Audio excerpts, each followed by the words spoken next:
नमस्कार दोस्तों, एक बार फिर से स्वागत है आपके अपने इस YouTube चैनल पर, जिस चैनल के माध्यम से मैं आपको जिंदगी के सबक के बारे में बताती हुई तमाम सारी कहानियां हर रविवार की सुबह लेकर आता हूं। आज भी एक बड़ी प्यारी सी कहानी जो मेरे एक दोस्त ने मुझे भेजी और मुझे अच्छी लगी, तो मैंने सोचा कि इस कहानी के जरिए हमारी तमाम सारे बच्चों के लिए, तमाम सारे उन लोगों के लिए बड़ी फायदेमंद है। तो हमने सोचा क्यों ना आप तक पहुंचा दी जाए। कहानी कुछ यूं थी कि एक बाग में एक माली रहा करता था। रोज राजा साहब के इस बगीचे की देखभाल कर रहा होता है, लेकिन उस देखभाल के बीच जब अंगूर की फसल आती तो एक चिड़िया आ जाती थी, और वो चिड़िया जितने भी पके हुए मीठे मीठे अंगूर होते थे सब खा जाती थी। जो अधपके कच्चे अंगूर थे उनको तोड़कर जमीन पे गिरा देती। माली इस बात से बड़ा परेशान कि आखिर करे भी तो क्या। कई ऐसी जुगत लगाई लेकिन चिड़िया को पकड़ नहीं पाया।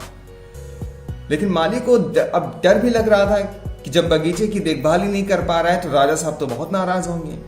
तो उसने राजा साहब के पास गया और वो सारी बात कह सुनाई कि किस तरीके से चिड़िया उन्हें परेशान कर रही। तो राजा साहब मुस्कुराए और बोले कि घबराने की कोई बात नहीं, अब कुछ दिन का एक काम मुझे खुद संभालने दो। राजा साहब अपने इस दरबार को छोड़कर अपने बगीचे में जा पहुंचे। हुआ कुछ यूं, जैसे ही चिड़िया आती है राजा साहब दौड़कर झपट्टा मार के उसे पकड़ लेते हैं। और जब राजा साहब उस चिड़िया को पकड़ लेते तो उससे कहते, आज तो तेरी खैर नहीं, क्योंकि तूने मेरा बहुत नुकसान किया। मेरे प्यारे खूबसूरत अंगूरों को, जो मीठे पक्के होते थे, जो मुझे बहुत पसंद थे, उन्हें तुम खा जाती हो और बाकी के अमरूद तुम नीचे गिरा देती हो। तो ये आम और अंगूर के बीच जो तुम्हारा है, आज का एक किस्सा ही खत्म कर देता हूं। तो राजा साहब से चिड़िया ने कहा कि राजा साहब मुझे छोड़ दीजिए, मैं आपको 4 ज्ञान की बातें बताऊंगी। राजा साहब ने कहा, बकवास मत कर, मैं तुझे छोड़ने वाला नहीं। उसने फिर कहा कि राजा साहब मैं आपको 4 ज्ञान की बातें बताऊंगी। तो राजा साहब ने कुछ सोचा और कहा कि चल बता। तो उसने पहली बात बताई कि हाथ आए शत्रु को कभी जाने मत दीजिए। तो राजा साहब ने कहा, दूसरी बात बता। उसने कहा कि कभी भी असंभव बात पर यकीन मत करिए। राजा साहब तो थोड़ा और गुस्सा आ गए कि ये तो सारी बातें पता है, ये ऐसा क्या बता रही है। तो राजा साहब ने कहा कि तीसरी बात बता। राजा साहब से उसने कहा कि राजा साहब आप कभी भी बीती बातों पर पश्चाताप मत करिए। तो राजा साहब को थोड़ा और झुंझलाहट बढ़ी। तो राजा साहब ने कहा, चल चौथी बात भी बता दे और मैं अब से तेरा किस्सा ही खत्म कर देता हूं। तो राजा साहब से चिड़िया ने कहा, देखो राजा साहब मैंने 3 बातें तो बता दी, लेकिन आपने जिस तरीके से मुझे पकड़ा हुआ है ना, तो मेरे गले में काफी दिक्कत हो रही है। मैं चौथी बात बता नहीं पा रही हूँ। थोड़ा सा मुझे ढीला करिए या थोड़ा सा मुझे राहत दीजिए, मैं चौथी बात बता सकूं। राजा साहब ने 1 सेकंड भी सोचा नहीं और हल्के से हाथ को ढीला किया, और जैसे ही हाथ को ढीला किया चिड़िया फटाक से उड़ गई।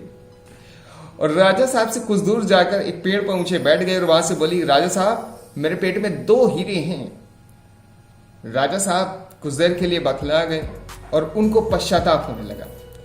फिर राजा साहब के साथ में अगर देखा जाए, उस चिड़िया ने हमें जिंदगी की ऐसी कुछ बातें बताई जो हम सभी को अपनी जिंदगी में, जो आज की मेरी कहानी को सुनाने के पीछे का जो मकसद था, वो सिखाती है। पहली बात तो उसने जो कही थी कि असंभव बात पर यकीन मत करिए।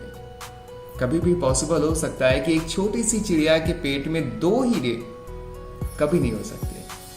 दूसरी बात उसने जो बताई कि बीती बातों पर पश्चाताप मत करिए। जो अभी चीजें हो चुकी हैं, क्योंकि अब चिड़िया उसके हाथ कभी नहीं आने वाली, तो इसलिए बीती बातों को पश्चाताप में बिल्कुल मत करिए। और हाथ आए शत्रु को कभी मत जाने दीजिए, क्योंकि जब आप हाथ आए शत्रु को जाने देते ना, तो आप खुद ही शिकार बन जाते हैं। ये बात जरूर ध्यान रखिएगा। और मेरी आज की कहानी से हमें जो शिक्षा मिलती है वो ये मिलती है कि कई बार हम अपने पास्ट, अपने फ्यूचर, इन सब बातों में उलझे रहते हैं, और शायद हम अपनी प्रेजेंट की जिंदगी, जो वर्तमान समय में हम अपनी जिंदगी को जी रहे हैं, उसका मजा लेना, उसका आनंद लेना भूल जाते हैं।